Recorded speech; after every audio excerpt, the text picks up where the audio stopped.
Magandang hapon, mayong hapon sa tanan.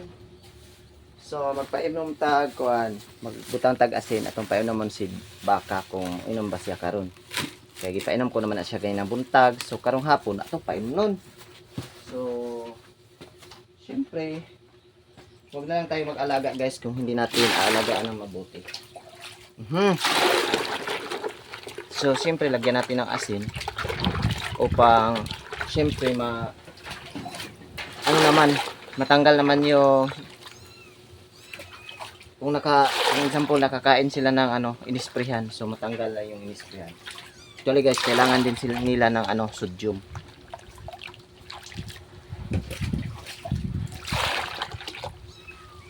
So painumin natin para maganda yung kanyang kain. Hapon na ngayon guys. Hapon na. Galing ako galing ako lampas or naguna. So dito na natin, puntahan natin si baka. Yan. Saka nga pala, pinapastol ko si kambing dyan. Yung mother niya na baka nandun sa unahan, oh. So itong dalawa kong kambing guys. So ito muna papainumin ko. Me.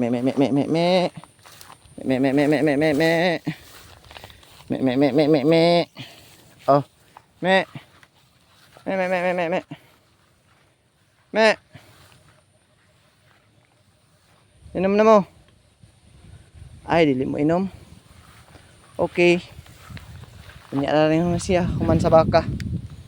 Human sa baka. So, atus pa yung sa baka. Muna siya ang katong GEI last month. April 22 na siya GEI. Or artificial insemination. So, I hope nga natibog or magbuntis na siya guys. Kasi, maganda kasi kapag mabuntis na to. Me. Asin. Sin. Inom. Me. Oh. Yan. Inom na. Uy. Ayaw niya. Inisnab ang ko. Handa ko painom. So, yaan na lang natin guys. Dito na lang natin to ilagay. So, dito lang natin to ilagay. Kung sakali siya ay iinom uli. Yan. Dahil hindi pa natin yan i-disturb. Kasi, syempre, baka gana pa niyang kumain. So, yan. Hindi mo natin ito i-disturb.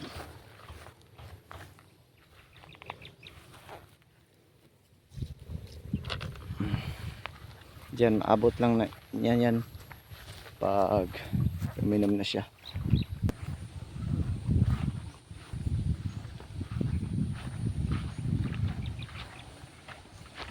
So papunta tayo doon sa pinagtrabahoan ko. Kasi ako kanina ay naglampas pa or naguna doon sa hindi mapatay sa pangdamo na chemicals. Yan. So maganda talaga yung hapon ngayon. Tingnan nyo guys. Malamig na. Kaya imbis na marami na sanang matrabaho, ang bilis naman ng araw tumiklop. So yung nakakita nyong kulay birdie guys, yan ay mga nalaglag during harvest sa palay. Pero yung iba ay yung darak ni bitaw, yung mga unfilled grain, sila naman ay tumubo. Yung iba ay ratoon or subing. Ito yung mother ng or mama. Ito yung mama guys, oh. Malapit na to siyang magbuntis. Oh, tingnan nyo. Siguro ang mga anak to siya ngayon na buwan mga ka-farm. Yan. Oy. Lapit na yan mga anak, oh. Lubong-lubo na yon tiyan. Tsaka may pagatas na sa kanyang didi. Oh. Yan. busog na yan. So dito tayo guys, habang hindi pa talagang lubog yung araw masyado, hanggat sa maklaro pa or makita pa yung damo. Kasi kapag nasa talaga yung araw, yung mataas pa yung araw, naku, napakainit dito, lalo na ngayon ay parang nasa summer month pa tayo. Grabe guys, Mayo na. Sana ay umulan na para makapag-start na tayo dito sa palayan. So dito ang trabaho ko kanina. Ito yung natrabaho ko guys. Ito yung sinasabi ko sa inyo na hindi mamamatay sa spray. Kaya kung hindi siya mamamatay sa spray, ito ang gagamitin ko. Ito ang para sa kanya. So kaya dito na lang muna ako guys hanggang sa makarating ako dito. Doon ako sa unahan maganda kapag landscape guys. Pag landscape yung orientation sa cellphone, maganda yung kanyang malapad, diba? Oh, tingnan nyo, yan ang ko, trabaho kanina. Yan, ito yung doon ako sa unahan magtrabaho. Salamat lang, manood lang kayo guys.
Ito yung damo na guys, yung hindi mamamatay.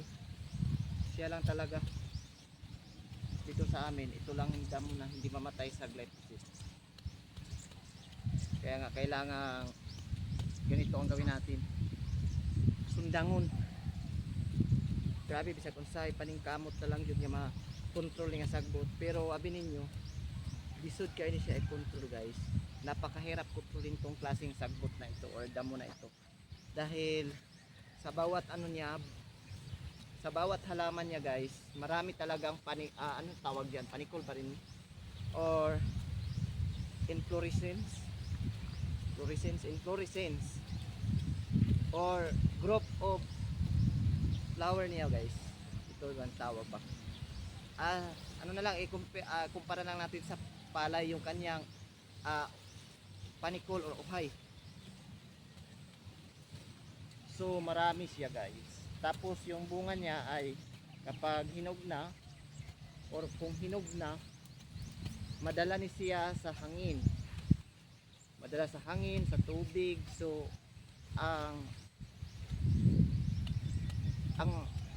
katag-anin niya dali ra. Waga, daghan. Tapos kapag ito ay nakain sa alagang hayop natin, like for example yung karabaw, baka, kambing, syempre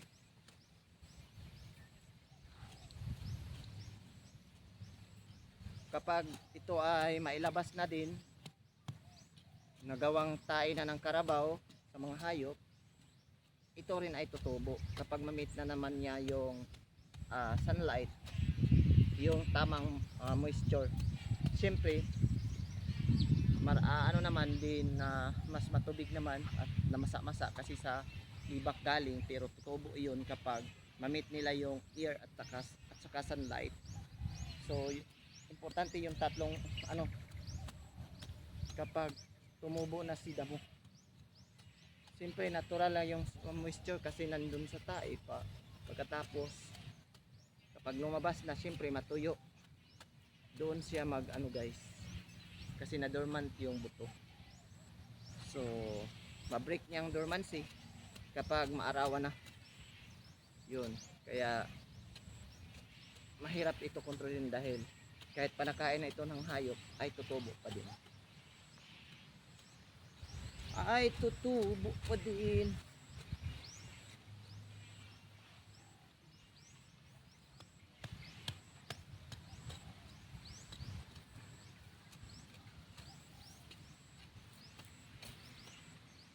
Ginluan ako ni siya guys, kay siyempre agihanan ako ni sa paingon sa ko ang payag, sa payag pod sa akong nanay. Lisod man og sagbot ni siya, di man po ni makontrol nato. Hinanay uni siya pagtrabaho. Lisod man og pasagbutan ra ni siya nya dalan nya.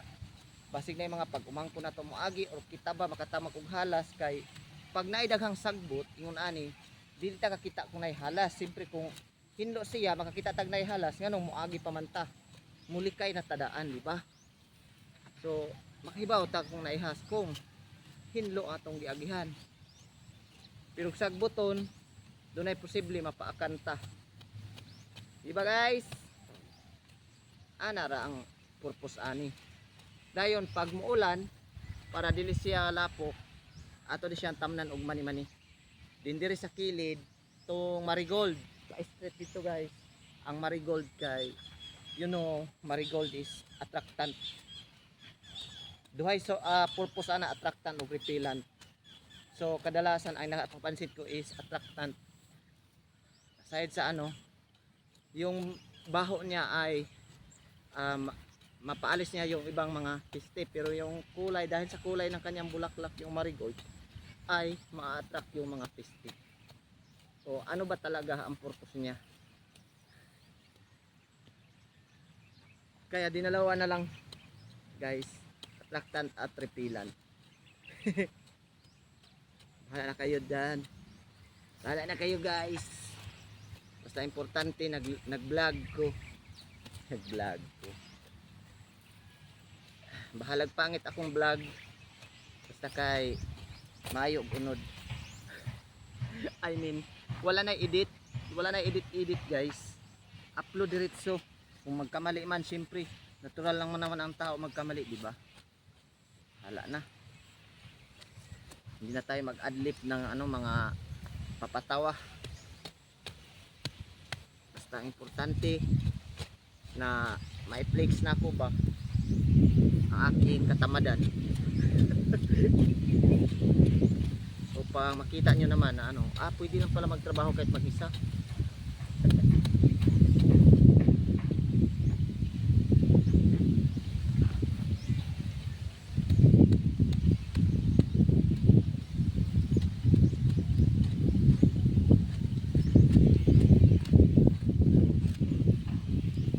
Dahil ganing ginawa ko ito guys, farming is life kasi.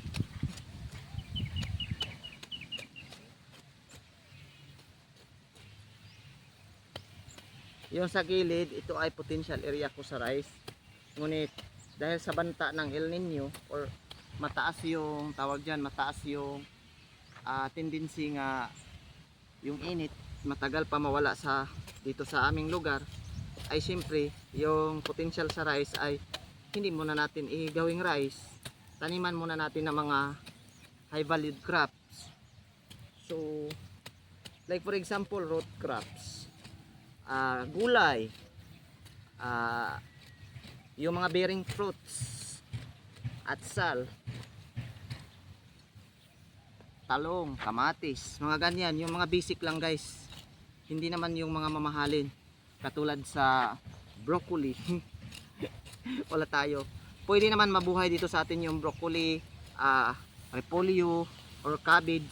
mabuhay dito sa atin kung meron tayong ano guys, greenhouse. Wala kasi kailangan pa natin ng ano, soon magpapatayo tayo ng greenhouse dito.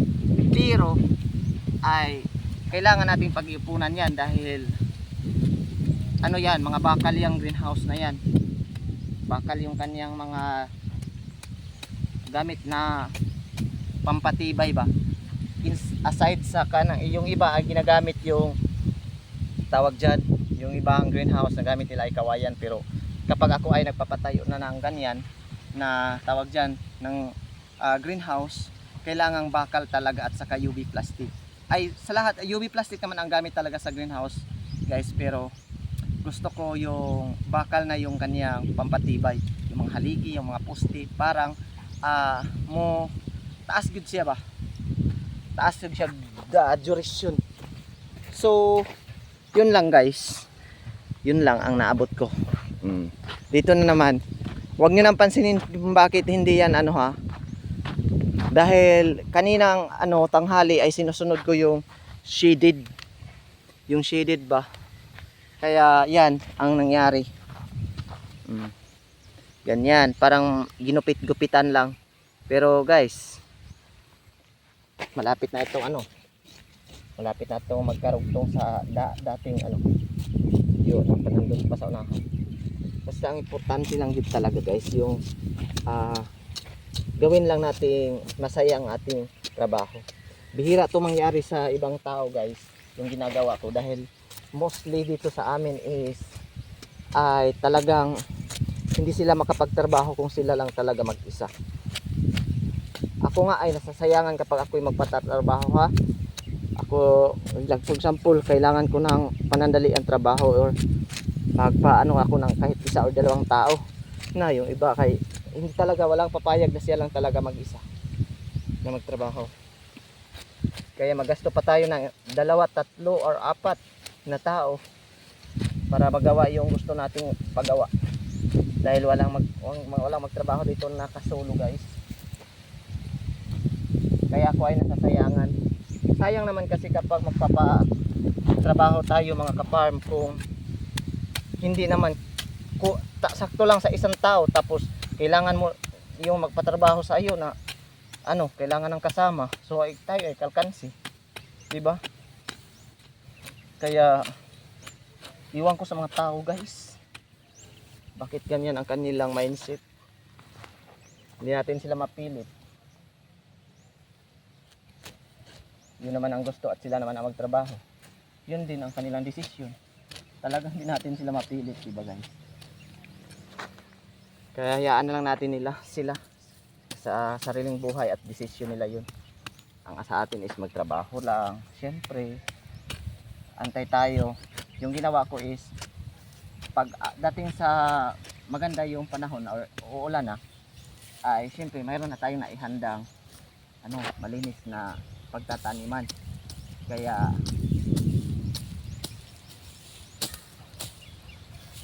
ngayon, para sa akin is sayang talaga kapag malamig na yung panahon at nagsisilpon lang tayo. Kaya nga ang ginawa ko guys is nagre-record na lang saka upload diretso.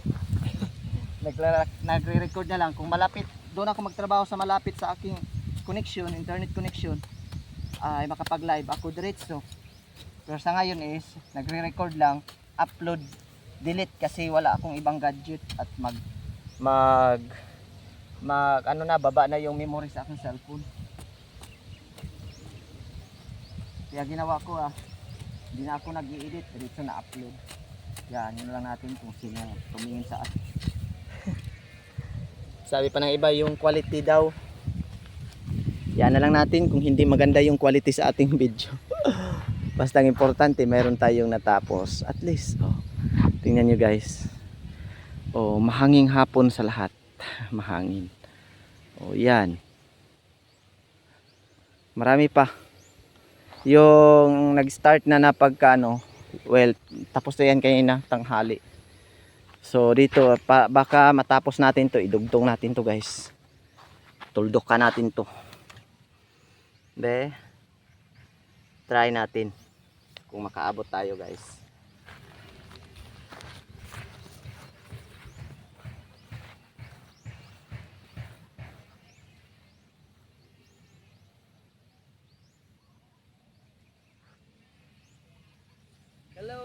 welcome to my vlog.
Ang kinuha natin guys is yung ito lang goose grass or padpad kasi namatay na yung ibang damo.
nagtatakasangpo guys.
Happy tagid guys.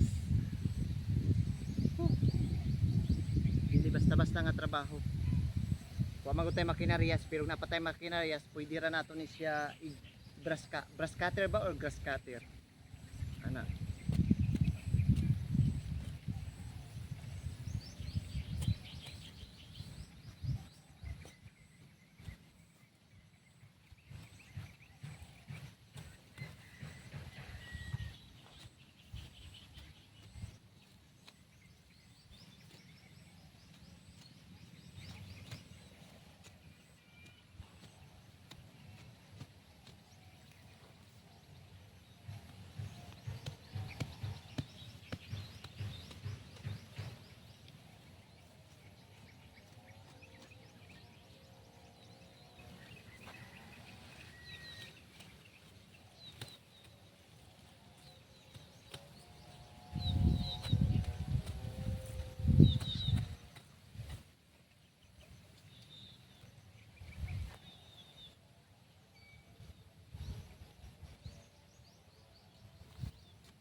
Hapit na guys.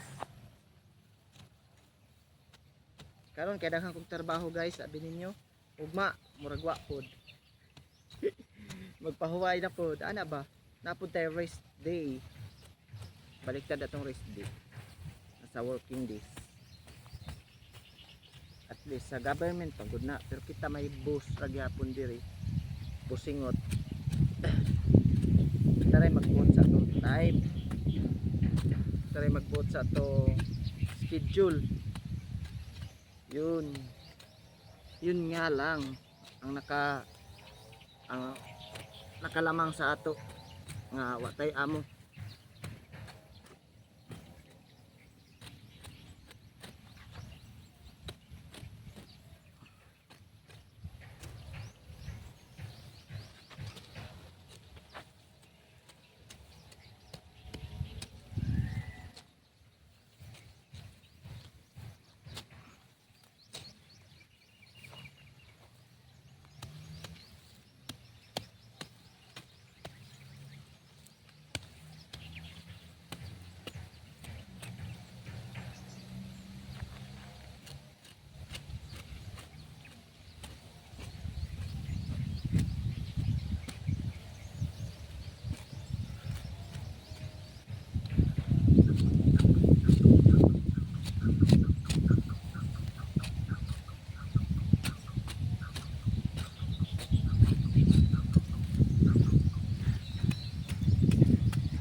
Yan. O, di ba? Nagdugtong na, guys. Dumugtong na ang dalawang panig. Grabe. So, yan. So, papunta tayo dito sa dulo. Bukas, guys, yan na ang ating tatapusin. Yan lang ang ating tatapusin bukas. Di ba? Tingnan nyo.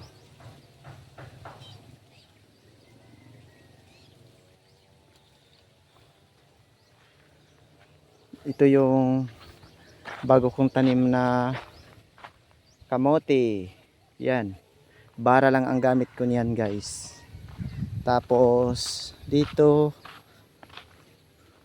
meron tayong mung bean or munggos. Yan.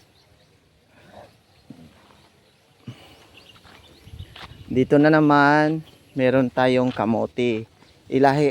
Ibang variety to, guys. Kaya ganyan lang ang distansya ko dahil makapal yung kanyang dahon. Yan. Tapos dito yung kamote pa din to, tapos ibang variety. 4 na variety yung kamote ko dito, guys.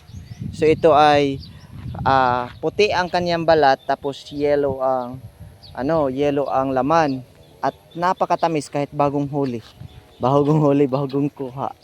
Ang ito dito, guys, is pula yung kanyang balat ng kamote, tapos yung ilalim, yung pinakalaman ay color orange. Tapos manamis-tamis talaga, napakayami na kamote. Tapos dito sa unahan meron tayo siyempre entry na yan, lemonsito or calamansi. Meron pang kalamansing maraming bunga. Yan, maraming bunga. Hindi pa natapos yung kanyang bunga, guys, na sumunod na naman yung maraming maliliit na bunga. Tapos yun, mayroon pang bulaklak. Tapos nagsimula nang lumabas yung tassel ng ating siyempre mais. Yan. Tassel or banay. Tapos yung mayroon ng buhok sila, guys. Tingnan nyo, guys. Yung buhok niya ay yun ang kanyang babae. Kumbaga babae. Yung si tassel, yun ang lalaki. Kapag malaglag na yung pollen grains, doon masasala dito sa babae. Diyan. Tapos sila nang bahala dyan kung matibog ba or hindi. Tapos meron na naman kaming kalamansi. Yan. Syempre, farming is life. Hindi naman dito sa aking area guys, hindi naman may kalakihan ng entry natin. At least meron tayong makain at maharvest. So, hindi mawawala si kalamansi. Tapos meron namang dito. Tingnan nyo. Syempre, nandun sa unahan si nanay, ang aking inay. Tapos, yan. May simula nang gumapang na ibang variety rin to guys. Puti yung kanyang balat, tapos puti rin yung kanyang laman. Tapos ito ang klase sa kanyang talbos. Masarap din to at maraming maiproduce na mas high yield to mga ka-farm. Maraming maiproduce na laman. Tapos syempre hindi mawawala ang ating kalamansi palagi kasi kalamansi area tong dito banda sa gilid. Ito lang naman ang farm ko. Babalik tayo doon. Siyempre, mas malaki ang area sa aking rice area pala. Dahil dati ay ito na block hanggang doon sa may niyog ay ito yung guyabano ko dito. Tapos yan isang rectangle na yan. Kasama na yan puro isang block to na limonsito or kalamansi. Kaya nakita ko sa area is potential sa rice, ay binago ko at pinatransfer ko dito at binobol ko guys. Ibig sabihin binobonot ko dala yung lupa at saka ugat, tapos transfer ko dito. Nag-success naman at ito na yung successful na ito kasama na to guys. Diyan marami diyan sa sulod or sa loob ng maisan. Ito batch nito. Kaya guys, balikan natin to dito sa trabaho. Magbabalik tayo dito. Parang matapos na to. Ang activity ko na ngayon is hanggang sa dumilim. Maguna ng maguna. Maguna ng maguna.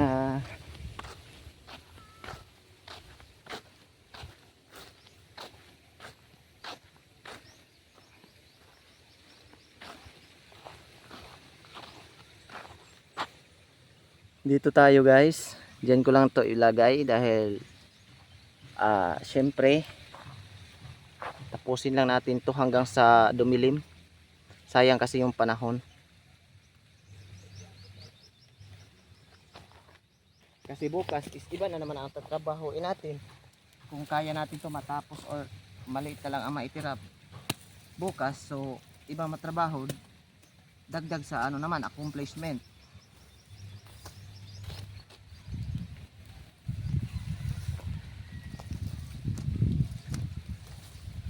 Kasi pagdating sa panahon guys, magkakaroon tayo ng pera. Siyempre, kapag may laman na to, siyempre, aside nga mapagbigay tayo guys, hindi naman natin to ibigay lahat. Bibinta natin to upang mayroon naman tayong babalik sa ating bulsa. Mayroong papasok ni kahit kunti. Kahit kunti.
Tingnan nyo guys. Di ba ang dali lang?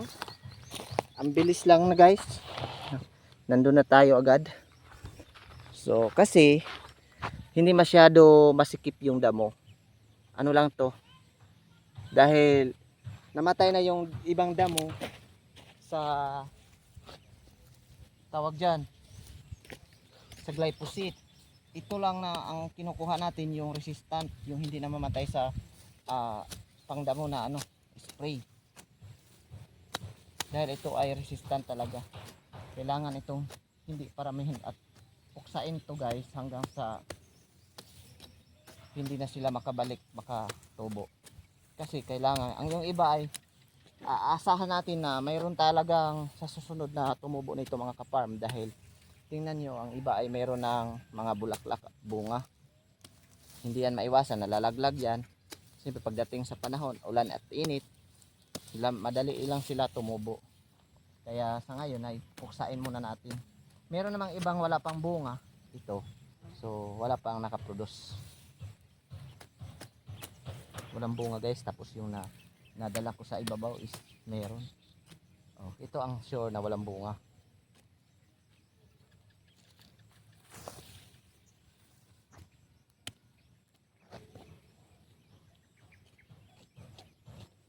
Ang hangtod lang ni sa maghapon guys, no, bali 1 hour, dahil yan, itong may plano ako itong video ito or vlog na ito is sasali ako sa team namin shout out sa team UTI. Shout out sa team UTI. Kahit ito lang mag-isa, compact na 1 hour talaga. So ito yung ipaano ko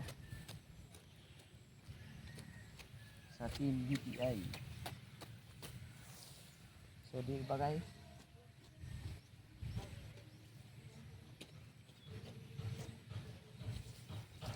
Madali lang guys.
O di ba? Sabi ko sa inyo guys, ang bilis lang matapos, di ba? Ang bilis lang kasi hindi siya compact. Medyo siya yan, ganyan lang ba?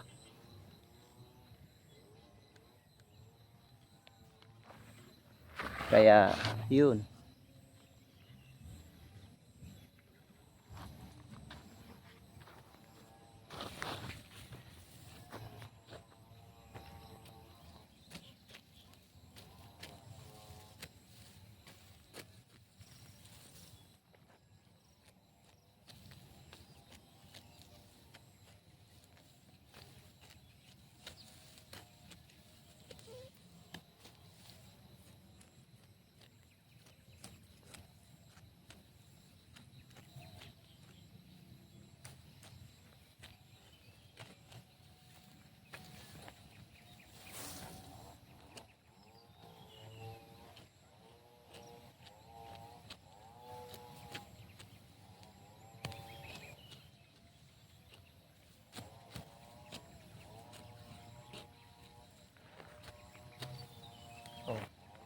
ito ang sagbot or damo na grabe.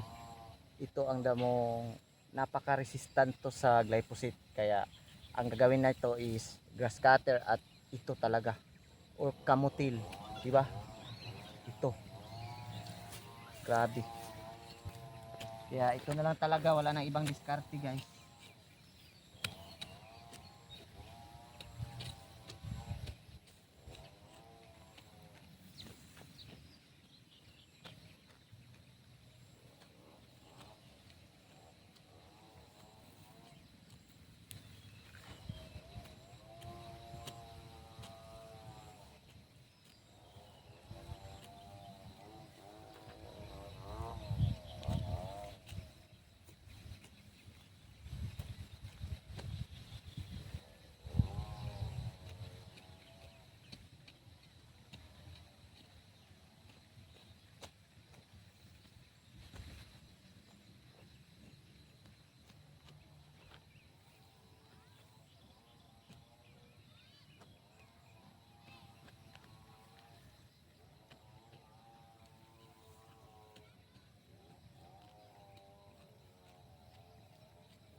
So kasi nangumpas ta guys in Bisaya, nangumpas ta kay way init. Kapoy good guys. Pero no choice.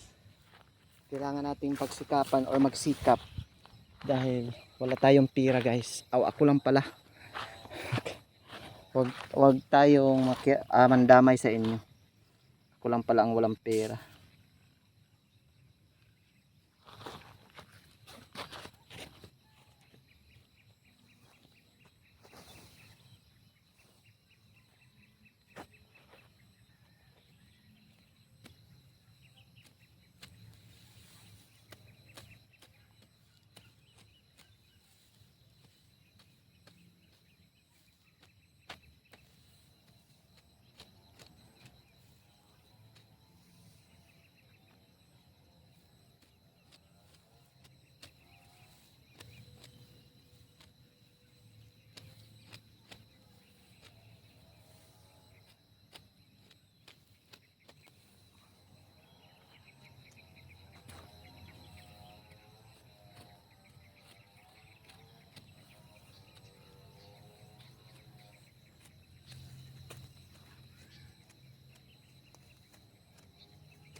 Ito guys, ang daming bunga.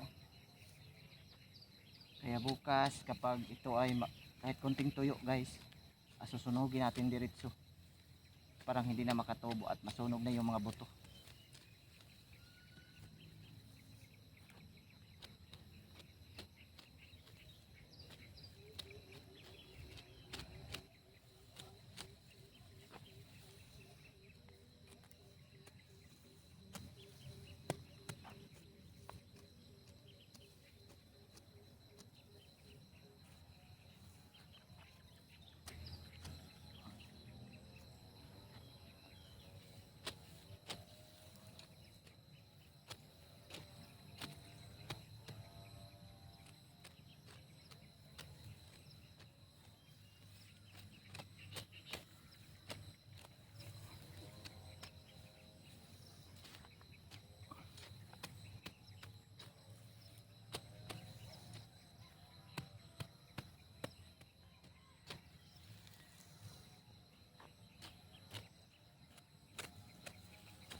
Yes, marami na tayong malaki na tayong na ano guys,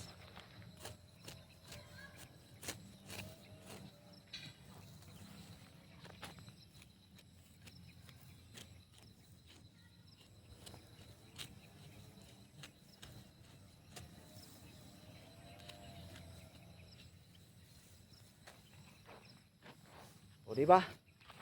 Guys, makulimlim na. 51 minutes pa, may 9 minutes pa lang guys para mag 1 hour. So, 1 hour na to. 1 hour natin to mga ka-farm. So, dito tayo. Dito tayo sa totoo. Grabe talaga tong buhay to guys. Grabe. Ito talaga ang solid at tunay na farmer guys.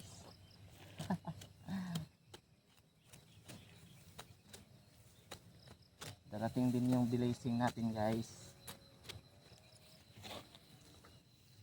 Farm. Basta patuloy lang tayong mangangarap at manalangin. Siyempre, doon tayo manalangin sa buong may kapal. Na siya yung nagbigay lahat ng blessing. Nagpapatubo sa ating tanim, siyempre nagbigay at nagpahiram sa atin buhay. So kaya gumawa tayo ng kabutihan guys. Kahit naman tayo ay makasalanan, huwag natin gawing katarungan or tayo ay makagawa ng kasalanan, pero huwag natin gawin yun rason.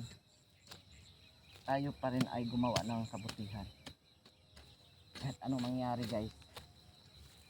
Salamatan din natin siya, si Jah, dahil si Jehovah ang nagbigay sa atin ng blessing.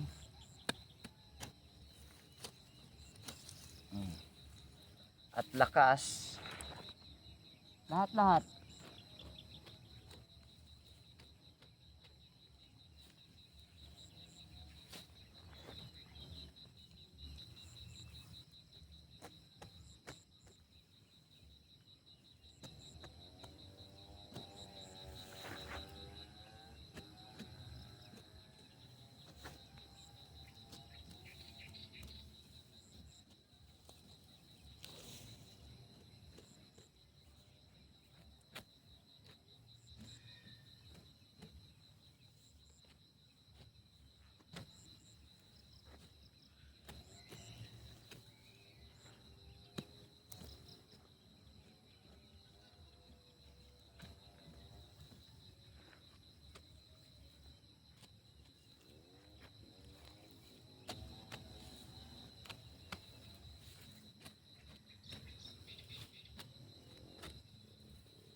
Di ba?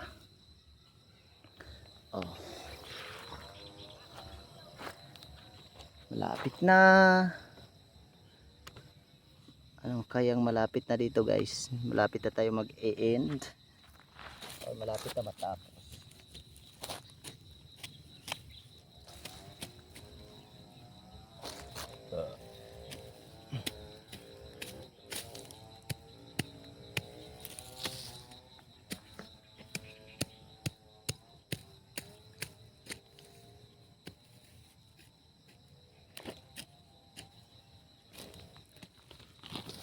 Guys.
Asigaara dito, John.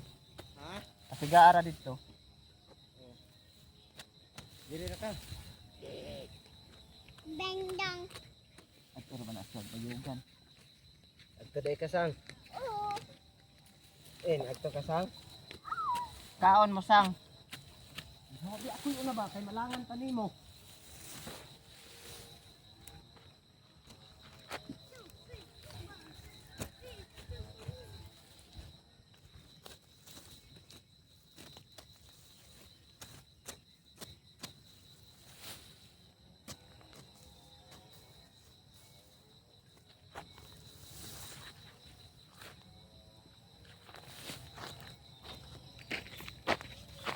Sa wakas natapos din. Natapos, hindi pa natapos guys, at least hapon na kasi. Stop ko na to. Thank you so much sa nag-watch sa video ito guys. Comment lang kayo kung taga saan kayo at mabalikan ko kayo guys. Salamat, salamat.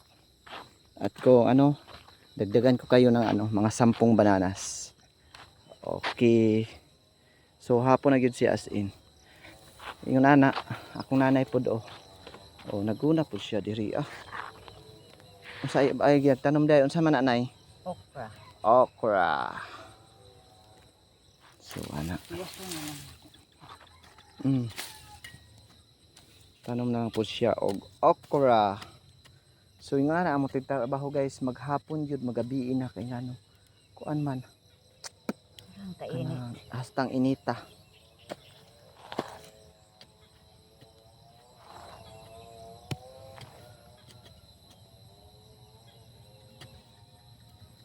Kainit tiniray akong siwas ko na lang.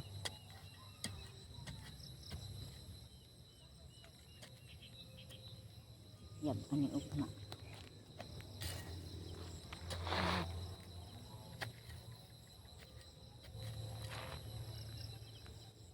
So hapon na gyud no. Mo ni amuhang panahon diri gabi na gyud ilog ng kahayag kangit-ngit. So nagsiga na among solar So mo ni among palibot diri mingaw. So mora to guys, salamat kayo sa inyong pag-watch sa akong video. Thank you so much for watching. Farming is life. Bye-bye.